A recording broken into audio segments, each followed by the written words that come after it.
નમસ્કાર, આપ જોઈ રહ્યા છો જીએસટીવી ન્યૂઝ અને આપની સાથે હું છું ધ્વની। આપ સર્વેને સ્વતંત્રતા દિવસની શુભકામના।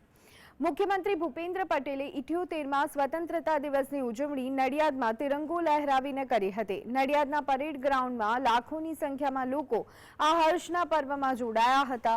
આ પ્રસંગે મુખ્યમંત્રી ભૂપેન્દ્ર પટેલે જણાવ્યું કે મહાત્મા ગાંધી અને સરદાર પટેલને મારા વંદન છે। સરદાર પટેલે અખંડ ભારતનું નિર્માણ કર્યું છે। સરદાર પટેલે કુનેહપૂર્વક એક ભારતનું નિર્માણ કર્યું છે। વધુમાં તેમણે જણાવ્યું કે વડાપ્રધાને આત્મનિર્ભર વિકસિત ઉન્નત ભારત એટ 2047 નું વિઝન પણ આપ્યું છે અને આ વિઝનને હાંસલ કરવા માટે વિકસિત ગુજરાતથી વિકસિત ભારતની નેમ પણ રાખી છે।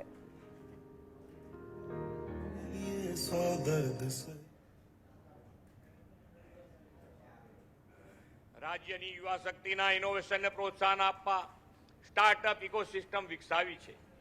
યુવા ઉદ્યોગ સાહસિકોના સપનાને સાકાર કરવા 1000 કરોડ રૂપિયાના ભંડોળમાંથી તેમને સહાય આપીએ છીએ। ઉદ્યમશીલ યુવાનો આ યોજનાનો લાભ મેળવીને પોતાના ઉદ્યોગો શરૂ કરીને રોજગાર વાંચ્છુઓમાંથી રોજગારદાતા બન્યા છે। વડાપ્રધાનશ્રીના નેતૃત્વમાં કૃષિ અને કિસાન સમૃદ્ધ બને તેવી અનેક પહેલો યોજનાઓ અમલમાં આવી છે। પ્રધાનમંત્રી કિસાન સન્માન નિધિ યોજના હેઠળ 45 લાખથી વધુ ખેડૂતોને દર વર્ષે 6000ની આર્થિક સહાય મળી રહી છે।